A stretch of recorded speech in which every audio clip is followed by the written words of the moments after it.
नाज़रीन अस्सलाम वालेकुम। सियासत टीवी के खुसूसी प्रोग्राम खबर ख्याल में आपका खैर मकदम है। मैं मोहम्मद रियाज अहमद और मेरे साथी सैयद सज्जादुल हसनैन।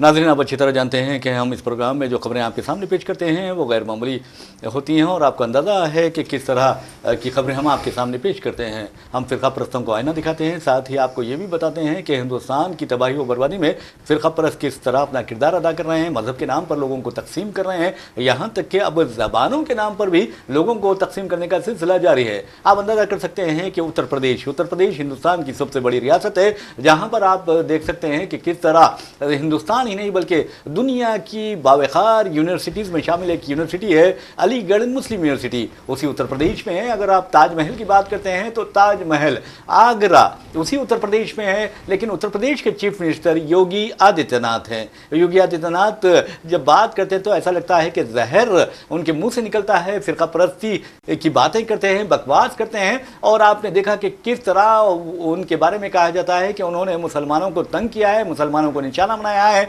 मसाजिद पर बुलडोजर चलाए हैं, यहाँ तक कि जो मुस्लिम बाअसर सियासतदान थे उन्हें गुंडा करार देकर उन्हें कत्ल भी करवाया है, यानी इनकाउंटर के नाम पर उनका कत्ल करवाया है। इस तरह की बातें कही जाती है। लेकिन एक बात ज़रूर है, ज़बान उर्दू ज़बान का जहाँ तक सवाल है, आप देखेंगे कि ये हिंदुस्तानी ज़बान है, हिंदुस्तान में इसकी पैदाइश हुई है। लेकिन जो बेवकूफ़ हैं और मैं समझता हूँ कि इंतहाई जाहिल हैं वो लोग जो कहते हैं कि उर्दू जो है वो मुसलमानों की ज़बान है। अब मिसाल के तौर पर योगी आदित्यनाथ असेंबली में कहते नहीं बल्कि कहता है कि उर्दू जो है कटमुल्लाओं की ज़बान है, और बच्चों को समाजवादी पार्टी के लोग ये कह रहे हैं कि उर्दू मीडियम क्यों नहीं पढ़ाते। तो क्या वो बच्चों को कटमुल्ला बनाना चाहते हैं? इस तरह की बात उसने की है। अब अंदाज़ा कीजिए कि एक रियासत का चीफ मिनिस्टर है जो कहता है कटमुल्ला जैसा अल्फाज इस्तेमाल कर रहा है। तो अब आवाम जो हैं अब योगी आदित्यनाथ के खिलाफ भी कई ऐसे आवाज़ें लगा रही हैं, उन्हें कई ऐसे अलखबात से नवाज रही है। जैसे आपको बता दूं कि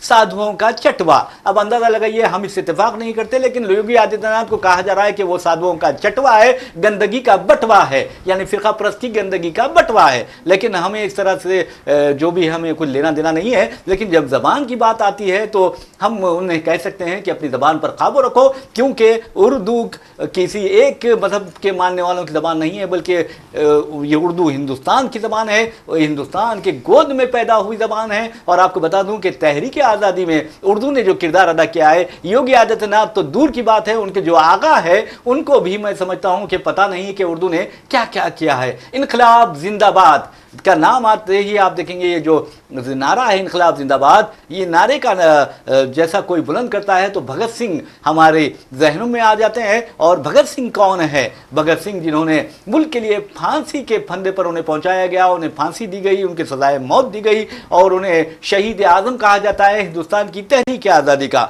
भगत सिंह नारा लगाते थे इनकलाब जिंदाबाद। और योगी आदित्यनाथ की जाहिलियत का अंदाज़ा लगाइए कि उस शख्स को यह नहीं मालूम कि उर्दू क्या है। उर्दू इनकलाबी ज़बान है, उर्दू ने अंग्रेज़ों पर हैबत तारी कर दी थी, उर्दू ने अंग्रेज़ों को परेशान कर दिया था और उर्दू की वजह से अंग्रेज़ हिंदुस्तान छोड़कर चले गए। अब आप पूछेंगे कि आखिर कैसे गए, तो आपको बता दूं कि इनकलाब जिंदाबाद का नारा हालांकि भगत सिंह लगाया करते थे, लेकिन मौलाना हसरत मोहानी ने 1921 में यह नारा दिया था हिंदुस्तानी कौम को। अरे योगी आदित्यनाथ को यह भी पता नहीं है कि उर्दू सहाफत यानी दिल्ली उर्दू अखबार के एडिटर मौलवी मोहम्मद बाकर पहले शहीद सहाफत है, और उर्दू का नाम लेकर उन्होंने अंग्रेजों को के खिलाफ यलगार की थी और ये बेचारे को कुछ नहीं मालूम। और आपको बता दूं जय हिंद का नारा लगाने वाले हैदराबाद के आबिद हसन सफरानी थे, जो इंडियन नेशनल आर्मी के बारे में अगर योगी आदित्यनाथ को मालूम होगा या नहीं होगा तो हम बताना चाहेंगे कि सुभाष चंद्र बोस की जो इंडियन नेशनल आर्मी यानी आजाद हिंद फौज थी,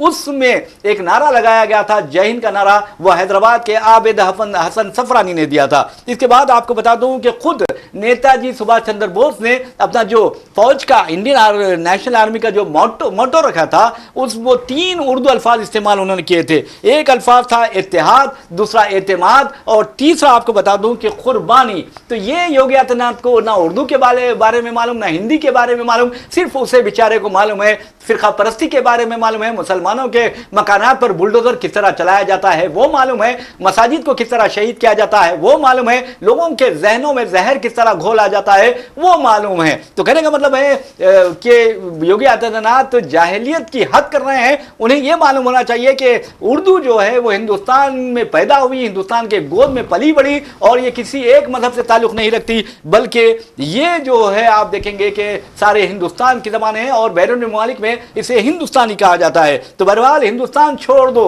यानी क्विट इंडिया का जो नारा लगाया था यूसुफ मेहर अली, उनके बारे में भी योगी आदित्यनाथ नहीं जानते। शर्म की बात है। अब तो हद तो यह है कि राम प्रसाद बिस्मिल ने फांसी पर चढ़ते हुए एक शेर कहा था कि उन्होंने ये शेर कहा था कि सरफरोशी की तमन्ना अब हमारे दिल में है, देखना है जोर कितना बाजुए कातिल में है। तो ये बता दूं कि ये जो शेर है वो भी एक मुसलमान ने दिया था और उर्दू का ये शेर है, और योगी आदित्यनाथ को ये भी नहीं मालूम। तो आपको कहने का मतलब यह है कि बिस्मिल अजीमाबादी का ये शेर आज भी तारीख हिंद में मौजूद है। लेकिन अफसोस की बात है कि ये जो बीजेपी के कायदीन है ना हिंदुस्तान की तारीख से वाकिफ़ है, ना हिंदुस्तान की ज़बानों से वाकिफ़ है, ना हिंदुस्तान की तहजीब व तमद्दुन से वाकिफ़ है, बस सिर्फ वाकिफ है तो हिंदू मुस्लिम करने से वाकिफ है, और ये इंतहाई शर्म की बात है। तो बहरहाल हम चलते हैं सज्जाद साहब के पास और सज्जाद साहब से पूछते हैं कि ये जो फिरका परस्त दरिंदे हैं उर्दू से आखिर इस कदर इन्हें दुश्मनी क्यों है? जी एक बहुत ही जो है अलमनाक पहलू है ये कि जिस तरीके से इन्होंने असम्बली में उर्दू के हवाले से जिस तरीके की नफ़रत का जो है इजहार किया है, शर्म की बात है। और अफसोस का मकाम ये है कि लखनऊ में असम्बली में ये बात कही है। लखनऊ के हवाले से आप तारीख गवाह है कि लखनऊ को उर्दू की जो है बाज़ाब्ता गहवारा कहा जाता है, मरकज़ कहा जाता था। लखनऊ को उर्दू का गहवारा कहा जाता है। उर्दू वहीं पली, वहीं बड़ी, वहीं दुल्हन बनी। कहा जाता है कि उर्दू जो है लखनऊ में पली बड़ी, दिल्ली में पैदा हुई, लखनऊ में पली बड़ी, और हैदराबाद में जो है उर्दू ने जो है मतलब हैदराबाद, दिल्ली, लखनऊ को जो है उर्दू के मराकज़ माना गया है। तो लखनऊ के ताल्लुक़ से ये कहा जाता है कि उर्दू का पालना लखनऊ ही से शुरू हो जाता है। लेकिन अफसोस का मकाम है कि जो उर्दू का पालना था उसी पालने में खड़े होके आज जो है एक कुछ जाहिल और जो है नफ़रत का जहन रखने वाले हुक्मरान इस तरह की बातें करते हैं। इक़्तिदार मिल गया तो इक़्तिदार के नशे में चूर, तकब्बुर, गुरूर और तकब्बुर में चूर ये लोग जो है इस तरह की बातें कर रहे हैं। बहुत अफसोस होता है। देखिए आपने कहा कि जो है इनक़लाब का नारा उर्दू में दिया गया, सरफरोशी की तमन्ना उर्दू का नारा है। बिल्कुल। उर्दू ने इस मुल्क में अंग्रेज़ों को भगाने की तहरीक चलाई थी। जी जी। हम ये फरामोश कर रहे हैं कि उर्दू की इन नारों ही की वजह से जो है लोगों में जोश और जज्बे का जो है एक माहौल पैदा हुआ था। और ये योगी आदित्यनाथ ये भी भूल रहे हैं कि उर्दू सिर्फ मुसलमानों ही की नहीं बल्कि उर्दू हिंदुओं की भी ज़बान है। ऐसे लोग देखिए उर्दू को परवान चढ़ाने में हम अगर तारीख उठा के देखें, कृष्ण चंद्र हैं, चकबस्त मुंशी प्रेमचंद हैं, चकबस्त हैं, कुंवर महेंद्र सिंह बेदी शायर हैं, और भी जो नामों की एक लंबी फहरिस्त है, गुलजार दहलवी हैं। आप कितने मतलब किस किस के जो है आप जो है नाम लेंगे, किस किस का जो है नाम लेंगे आप? उर्दू की जो लंबी फहरिस्त है, आज अगर वो लोग होते तो शायद सदमे से जो है दोबारा मर जाते वो लोग सदमे से कि क्या जो है क्या से जाहिल एक जाहिल आदमी एक क्या बात कर रहा है, इंतहाई जाहिलाना अंदाज में असम्बली में खड़े होकर कह रहे हैं कि जो है उर्दू पढ़ के लोग जो है मौलवी बन जाते हैं, कटमुल्ला कह रहा है बेचारा। उर्दू पढ़ के लोग मौलवी बन जाते हैं, कटमुल्ला बन जाते हैं। तो आप अंदाज़ा लगाइए कि किस तरह की, और ये मैं होने नहीं दूंगा। जी हाँ जी। ये भी जो है उनकी जो उसकी ज़बान देखिए, उसकी जो ज़बान है, उर्दू पढ़ के लोग मौलवी बन जाएंगे, कटमुल्ला बन जाएंगे, और ये मैं होने नहीं दूंगा। इस तरह की ज़ुबान आपने इस्तेमाल की है। तो ये बहुत अफसोस की बात है। जितनी भी इसकी मजम्मत की जाए कम है। मल्लिकार्जुन खड़गे जो सदर प्रदेश माफ़ कीजिएगा कांग्रेस के सरबराह हैं, इंडियन नेशनल कांग्रेस के सरबराह हैं, उन्होंने जो है इससे पहले एक जलसे में कहा था कि ये जो बंदा है ये जिस तरह की ज़बान इस्तेमाल करता है, जिस तरह का इसका रवैया है, जिस तरह की इसकी सोच है, जिस तरह की इसने जो है लिबास देवतन किया हुआ है, उन्होंने कहा था कि उसको तो ये लिबास निकाल देना चाहिए, जी उसके काबिल ही वो नहीं है। योगी के काबिल ही नहीं है। उन्होंने कहा था कि ये तो धर्म को बदनाम कर रहा है, जी जी ये जिस तरह की ज़बान इस्तेमाल करता है ये तो सीधे सीधे धर्म को बदनाम कर रहा है। तो मल्लिकार्जुन खड़गे ने कहा था कि अगर तुम जो है इस तरह की ज़बान इस्तेमाल करते हो तो फिर तुम अपना ये चोला निकाल के जो है सीधे सीधे आ जाओ। उन्होंने कहा था कि सीधे लिबास में आप आ जाओ, क्यों जो है चोला पहन के तमाशा कर रहे हो। इंतहाई जो है बदज़बानी, इंतहाई शर्अंगेज़ी, इंतहाई। देखिए गुज़िस्ता रोज़ जो है रणवीर अलाहाबादिया का केस के सिलसिले में जब समाअत सुप्रीम कोर्ट में हो रही थी जी जी तो सुप्रीम कोर्ट के चीफ जस्टिस ने कहा था कि इसके दिमाग में, जहन में गंदगी भरी है, उसकी समाअत हम करने का फ़ायदा क्या है?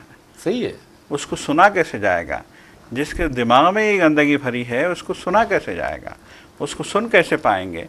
तो अब यहाँ यही मसला है। देखिए इनके दिमागों में गंदगी भरी है, इनको जो है हर चीज़ को जो है मुसलमानों से जोड़ने की आदत हो गई है इन लोगों को। मतलब एक है हर चीज़, हर छोटी से छोटी बात को जो है ये मुसलमानों की नफ़रत से जोड़ेंगे, मुसलमानों से जोड़ेंगे, नफ़रत का माहौल बनाएंगे। बस इनका तो एक ही एजेंडा है कि किसी न किसी तरीके से नफ़रत पैदा करते रहो, और मुसलमान जो है आसान निशाना हो गए हैं। बहुत अफसोस होता है ये जानकर कि गुज़िस्ता रोज़ मैं देख रहा था कि जो है महाराष्ट्र के चीफ मिनिस्टर फडणवीस कहते हैं कि लव जिहाद एक बहुत बड़ा संगीन मसला हो गया है, मसला वही है, इसको सीरियस लेने की ज़रूरत है। तो बहरहाल जो है ये जो आज ये बात गुज़िस्ता रोज़ ये बात जो निकल के आई है लखनऊ के यूपी के जो है असम्बली से, और चीफ मिनिस्टर जो असम्बली का सरबराह होता है, चीफ मिनिस्टर की ज़ुबान से ये बात जो है अजीब भी लगी, अटपटी भी लगी, अफसोसनाक भी लगी, अलमनाक भी लगी और दर्दनाक भी लगी। यकीनन उर्दू वालों के लिए बहुत दर्द की बात है, हिंदुस्तान के लिए दर्दनाक बात है। मैं समझता हूँ कि उर्दू जो ज़बान है, अगर पाकिस्तान की कौमी ज़बान उर्दू ना होती तो हिंदुस्तान की कौमी ज़बान उर्दू होती। सिर्फ एक और से उर्दू आपको बता दूँ कि सरकारी ज़बान बनने से रह गई, वरना उर्दू आपको बता दूँ कि हिंदुस्तानियों के दिलों में बसती थी। उर्दू की वजह से अंग्रेज़ों पर हैबत तारी होती थी। उर्दू के जो नगमे होते थे, उर्दू के जो गाने होते थे, उर्दू के जो नारे होते थे, यकीन मानिए कि अंग्रेज़ उससे परेशान रहा करते थे। आपको बता दूं कि जहां तक उर्दू सहाफत का सवाल है, योगी आदित्यनाथ जैसे लोगों को पता नहीं है कि मौलाना अबुल कलाम आज़ाद जब अखबार निकाला करते थे तो वो तोता और मैना की कहानी भी लिखते, तो अंग्रेज डर जाते थे कि तोता और मैना की कहानी से वो हिंदुस्तानी कौम को आज़ादी का क्या पैगाम दे रहे हैं। तो ये है उर्दू ज़बान। मौलवी बाखर की बात करता हूँ, दिल्ली उर्दू अखबार के एडिटर हैं, उन्हें तोप के दहाने पर रखकर उड़ा दिया गया था अंग्रेज़ों की जानिब से। योगी आदित्यनाथ क्या जानते हैं हिंदुस्तान की तारीख? क्या किसी और सहाफत के जिम्मेदार ने इस तरह की कुर्बानी दी है? उर्दू ने दी है। तो कहने का मतलब ये है कि मौलवी बाखर से लेकर आपको बता दूं कि जैसा कि मैंने आपको बताया कि राम प्रसाद बिस्मिल है, उनके बारे में चाहिए। देखिए अब तो हद ये है कि फ़िरका परस्ती की यानी तमाम हुदूद को फलांगते हुए वहाँ पर अशफाकुल्ला खान जो हैं उनके नाम से और हवलदार अब्दुल हमीद के नाम से जो मदारिस है, स्कूल्स हैं, उसके नाम बदल दिए जा रहे हैं। कितनी शर्म की बात है। तो यानी मुल्क की आज़ादी में अहम किरदार अदा करने वालों के साथ तुम्हारा ये सलूक है, तो तुम सिर्फ और सिर्फ मजहब की बुनियाद पर इस तरह की कार्रवाई कर रहे हैं। और मैं समझता हूं कि मजहब के नाम पर या मजहब की बुनियाद पर और ज़बान के नाम पर और लिबास के नाम पर, इलाके के नाम पर अगर तुम इस तरह की हरकतें करोगे तो फिर तुम्हारे जलील होने के सिवा कुछ नहीं होगा। यकीनन ये देखिए आप ज़ल्लत की तरफ जा रहे हैं। आप देखिए जब चीन और हिंदुस्तान के माबेन जो है जंग छिड़ी थी तो उस वक्त एक गाना मूवी में आया था, आज भी लोग जो है कौमी परचम लहराते हुए उस गाने को गुनगुनाना नहीं भूलते कि जिसमें कहा गया था कि कर चले हम फिदा जानो तन साथियों, कर चले हम फिदा जानो तन साथियों, अब तुम्हारे हवाले वतन साथियों। क्या इस उर्दू के बारे में आप बात कर रहे हैं? शर्म आनी चाहिए, शर्म आनी चाहिए। इस उर्दू को जो है आप जो है नफरत का निशाना बना रहे हैं। बहुत अफसोस की बात है। अगर उसका पता चलेगा तो वो कहेगा कि ये गाना तो हिंदी में है। बिल्कुल बिल्कुल। आप बताइए कि किस तरह की जो है अलमनाक सूरत हाल पैदा कर दी गई है इस मुल्क में, ये किस तरह का जो है माहौल पैदा किया गया है। और अफसोस की बात है कि देखिए वज़ीर आज़म को चाहिए था कि फौरी इस सिलसिले में बयान जारी करते। अरे नहीं, असेंबली ठीक है। में बात हुई एक तो है। उर्दू की बात कर रहा है, दूसरा जी। कटवा किसे कह रहा है वो, बिल्कुल बिल्कुल जबकि लोग अब उसे कहने लगे हैं कि साधुओं का चटवा कह रहे हैं उसे, जी, बिल्कुल। गंदगी का बटवा कह रहे हैं उसे। जी बिल्कुल बिल्कुल बिल्कुल। जब आपके ताल्लुक से इस तरह के रिमार्क, देखिए अयोध्या के जो राम मंदिर के जो वहाँ के जो पुराने साधु संत हैं, उन्होंने तो दो ठोक अंदाज में कहा था जी, जी। कि ये बंदा तो गोश्त खाता है, शराब पीता है, ये योगी कहाँ से हो गया। जी हाँ, जी हाँ, जी हाँ। तो लोग तो आपके ऊपर जो है लोग जो है रिमार्क कर रहे हैं, और आप जो है कटवा कह के किसकी जो है आप जो है तौकीर, किसकी जो है तहकीर करना चाहते हैं। जी हाँ, किसकी तहकीर कर, खुद की तहकीर कर रहे हैं सही लोग। है। अरे ये जिस हिंदुस्तानी तरह की ज़बान है। ज़बान इस्तेमाल जी, जी। की है आपने, ये तो खुद की अपनी तहकीर करने वाली बात है कि असेंबली में खड़े होकर आप जो है इस तरह की जो है शर्अंगेज़ बात करते हैं, तो यकीनन इसकी जितनी मजम्मत की जाए कम है। और आप अंदाज़ा कीजिए कि इंडियन नेशनल आर्मी के बारे में बीजेपी वाले जानते ही नहीं है, आज़ाद हिंद फौज जी। के बारे में बीजेपी वाले को कुछ जी। पता ही नहीं है। उसमें जी। तकरीबन आपको बता दूं कि 70% जो थे वो जी। मुसलमान थे उसमें। जी बिल्कुल सुभाष चंद्र जी बोस के साथ जी। यानी अंग्रेज़ों का मुकाबला कर रहे थे। कलकत्ता से लेकर दिल्ली तक जी जी जी। ये फ़ौज के लोग फैले हुए थे, आज़ाद हिंद फिर? फौज के, और इन सारे लोगों ने मिलकर जो है इस मुल्क को आज़ादी दिलाई है। और वो लोग न जाने कहाँ गए, उनके पुरख कहाँ गए। अब ये लोग जो है इस तरह की बातें कर रहे हैं, तो बहुत अफसोस होता है जब इस तरह की बातें हम सुनते हैं। बहरहाल नाज़रीन, हम आपके लिए चलते हैं तेलंगाना में आप देखेंगे कि किस तरह के हालात पैदा किए जा रहे हैं। यानी फ़िरका परस्त ये चाहते हैं कि रेवंत रेड्डी हुकूमत को बदनाम किया जाए। मिसाल के तौर पर रमज़ान उल मुबारक के मौके पर रेवंत रेड्डी हुकूमत ने एक एलामिया जारी किया और ये बताया कि माह रमज़ान उल मुबारक के दौरान जो मुस्लिम मुलाजिमीन हैं, सरकारी मुलाजिमीन 1 घंटा कबल ही अपने घरों को जा सकते हैं। जब ये खबर आम हुई तो बीजेपी कायदीन चीखने लगे, चिल्लाने लगे जैसे कि इनका घर का सब कुछ छीन लिया गया है, इन्हें तबाह कर दिया गया है, इनकी इज्जत लूट ली गई है। इस तरह के चीखें मारने लगे। और अमित मालविया जो बीजेपी आईटी सेल का सरबराह है और बीजेपी का एक रुकन असेंबली है जो हमेशा बकवास करता रहता है, उसने भी अजीबोगरीब बातें की। उसी दौरान आप देखेंगे कि जैसे ही तेलंगाना में ये ऐलान किया गया, पड़ोसी रियासत आंध्र प्रदेश में भी ये ऐलान कर दिया गया है कि मुस्लिम मुलाजिमीन 1 घंटा कबल अपने घरों को जा सकते हैं माह रमज़ानुल मुबारक के दौरान। अब आप देखिए बीजेपी कायदीन ये कहने लगे कि हिंदुओं के जो त्यौहार आते हैं, शिवरात्रि वगैरह, उस वक्त तो तातील नहीं दी जाती। आपको बता दूं कि एक इलामिया ये भी जारी किया गया कि 25 या 26 फरवरी को शिवरात्रि है तो उसका तातील का ऐलान भी आ गया है। तो ये हिंदू मुस्लिम तातीलात को भी या हॉलीडेज़ को भी अगर ये हिंदू मुस्लिम में बांटने लगे तो इनकी जहनीत का आप अंदाज़ा कर सकते हैं। तो बहरहाल हम आपको बताते हैं तेलंगाना की बात जब आती है तो तेलंगाना में टॉमकॉम यानी Telangana overseas man power company limited है जो हुनरमंद होते हैं, ITI से जो सनद हासिल करते हैं, सर्टिफिकेट हासिल करते हैं या कोर्स करते हैं, तो उन्हें बैरूनी ममालिक चाहे यूरोपीय ममालिक हो या मशरिक़ वस्ता के ममालिक हो, वहाँ की मुख्तलिफ़ कंपनियों में जो मखलूआ जायदादें होती हैं वहाँ भर्तियाँ इस यानी टॉमकॉम के ज़रिए की जाती हैं। तो बहरहाल अब रोज़नामा सियासत ने ख़ास तौर पर न्यूज़ एडिटर सियासत जनाब आमिर अली खां MLC ने इस सिलसिले में पहल करते हुए कहा कि सियासत Telangana overseas man power company limited के से भरपूर ताउन करेगा ताकि हमारे जो बच्चे हैं उन्हें बैरून मुमालिक में अच्छे से अच्छी नौकरी मिल सके। मिसाल के तौर पर आप देखेंगे कि मुत्तहिदा अरब इमारात का एक डेलीगेशन आ रहा है और वो 24 और 25 फरवरी को हैदराबाद ITI यानी नामपल्ली मल्लेपल्ली का जो कैंपस है उसमें इंटरव्यूज़ लेगा। और ये 3 यानी शोबे हैं, एक सेरामिक कास्टर का के ओहदे हैं और दूसरे जूनियर प्रोसेस ऑपरेटर का है और तीसरा है ट्रेनर कास्टर। तो इसके लिए जो तालीमी काबिलियत बताई गई है सिर्फ 10वीं जमात पास होना है और पुरकशिश तनख्वाहें भी दी जा रही है। ऐसे में हम चाहते हैं कि आप लोग इसे इस्तेफादा करें। और 22 फरवरी को आपको बता दें कि सियासत दफ्तर सियासत में यानी सियासत ऑडिटोरियम में एक ओरिएंटेशन प्रोग्राम भी शुरू किया यानी मुनक़िद होगा 11 से लेकर 12 बजे तक जी। तो 22 फरवरी को यकीनन सियासत हब जो है इस सिलसिले में बहुत ही संजीदा इक़दाम कर रहा है और कोशिश ये की जा रही है कि हमारे नौनिहालों को, हमारे बच्चों को, हमारे जो है लोगों के लिए अब बैरून ममालिक में जो है रहनुमाई की जाए, उनके बैरून ममालिक जो है जॉब्स की अपॉर्चुनिटीज से उनको जो है रोशनास कराया जाए। तो बहरहाल इस सिलसिले में कोशिश है और आवाम को चाहिए कि वो इससे इस्तेफादा करें। सज्जा साहब, एक और खबर है चीफ मिनिस्टर रेवंत रेड्डी से मुतालिक, और आपको बता दूं कि उन्होंने वाज़ेह तौर पर कहा है कि रियासत तेलंगाना को इंतहाई यानी साइबर सिक्योर रियासत के मामले में नंबर 1 रियासत बनाना चाहते हैं। और उन्होंने ये भी कहा है कि अगर देखा जाए तो हिंदुस्तान भर में जो साइबर सिक्योरिटी क्या पामाल करते हुए जो धोखाधड़ी के वाक़यात पेश आ रहे हैं, उसमें कम से कम 22,812 करोड़ रुपए यानी साइबर जो धोखेबाज हैं उन्होंने लूट लिए हैं। लेकिन तेलंगाना एक ऐसी रियासत बनेगी जहां पर साइबर सिक्योर रियासत होगी, उन्होंने ये बात कही है। ये यकीनन देखिए, तेलंगाना और ख़ास तौर पे हैदराबाद को जो है आईटी के बड़े मराकज़ में शुमार किया जाता है जी। तो जाहिर सी बात है कि जैसे जैसे आईटी की दुनिया वसी होती जा रही है, वैसे वैसे साइबर जराइम भी जो है संगीन शक्ल इख्तियार कर रहे हैं।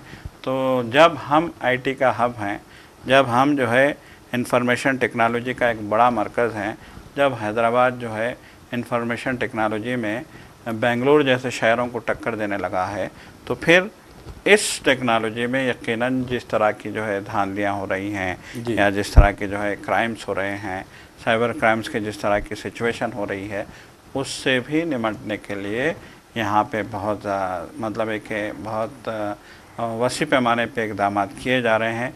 इसमें रिसर्च हो रही है कि कैसे जो मतलब एक साइबर क्राइम जो हो रहे हैं जो आईटी के ज़रिए या फिर जो है मुख्तलिफ़ ज़राए से मोबाइल फ़ोन के ज़रिए जिस तरीके से जो है लोगों को ठगने का काम हो रहा है, उस पर रोक लगाने के लिए भी काम हो रहे हैं। और यकीनन रेवंत रेड्डी ने जो है इस जानिब तवज्जो दी है और जो है अब इस सिलसिले में जो है खुसूसी सेल कायम किए जाएंगे, खुसूसी टीमें कायम की जाएंगी और फिर जो है माहिरीन की खिदमत दी जाएंगी और जो है इस शहर को साइबर जो है क्राइम से मुबर्रा साइबर क्राइम से आज़ाद शहर बनाने का काम किया जाएगा। तो ये एक बड़ी खुशाइंद बात है।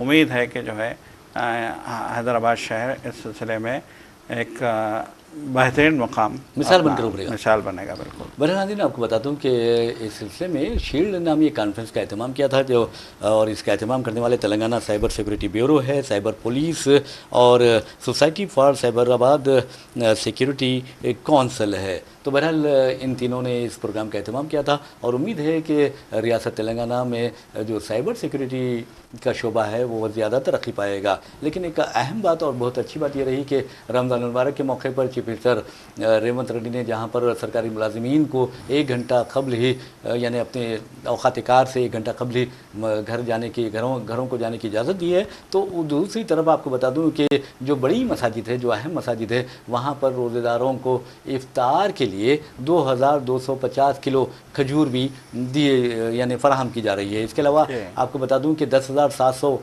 आइमा व मुज़निन के जो एजाज़िए बाकी थे उसमें से वाजिबुल अदा थे, उसमें से 2 माह के एजाज़िए भी हुकूमत ने जारी कर दिए हैं और इस सिलसिले में कहा जा रहा है कि 15.37 करोड़ रुपये जारी किए गए हैं। तो बहुत ही एक अच्छा कदम है। मैं समझता हूँ कि जब रमज़ान मुबारक तशरीफ़ ला रहे हैं तो इसमें लोगों के जो खर्च होते हैं वो बढ़ जाते हैं, तो इससे मदद मिलेगी। यकीनन देखिए मुसलमानों के लिए माह मुक़द्दस रमज़ान की आमद है और अब इस सिलसिले में जो है अगर कुछ इस तरह की जो है इक़दाम किए जाएंगे तो यकीनन ये मुस्तहसन इक़दाम करार पाएगा।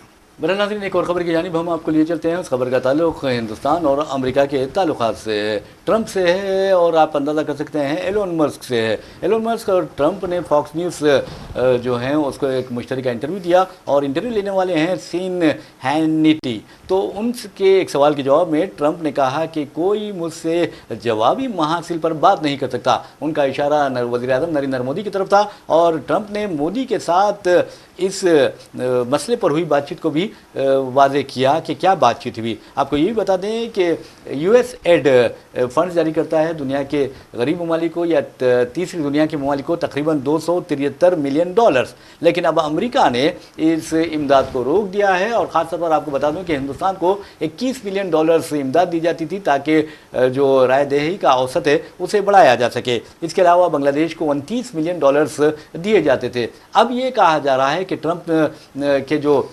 वज़ीर ही समझिए, ट्रंप ने जो एक दफ्तर कायम किया है गवर्नमेंट एफिशिएंसी, तो उस सिलसिले में एलन मस्क उसकी क़यादत कर रहे हैं और एलन मस्क ने ट्रंप को मशवरा दिया है कि अब ये जो USAID है वो बंद कर दिया जाए क्योंकि बहुत ज़्यादा ये फजूल खर्ची है। तब ट्रंप ने कहा कि हिंदुस्तान को अब ये 21 मिलियन डॉलर जो दिए जा रहे हैं वो नहीं दिए जाने चाहिए। कोई हिंदुस्तान गरीब मुल्क नहीं है, हिंदुस्तान पैसे वाला मुल्क है और हिंदुस्तान ऐसा मुल्क है जो अमेरिका पर सबसे ज़्यादा टैरिफ्स लगाता है।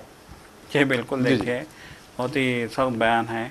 एक जानिब तो जो है ट्रंप के इस बयान को जो है इस बयाने को बड़ा जो है दिलचस्प माना जा सकता है।